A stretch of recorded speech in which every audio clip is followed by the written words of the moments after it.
হাতির বাড়ি ব্যাঙের বাসা কোলা বাঙ্গের ছা খায় দায় গান গায় তাই রে নাই রে না।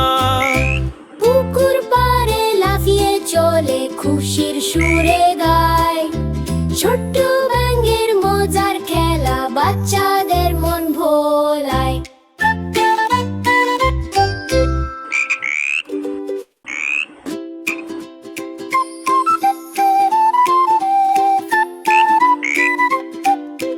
হাতির বাড়ি ব্যাঙের বাসা কোলা বাঙ্গের ছা খায় দায় গান গায় তাই রে নাই রে না। পুকুর পাড়ে লাফিয়ে চলে খুশির সুরে গায়, ছোট্ট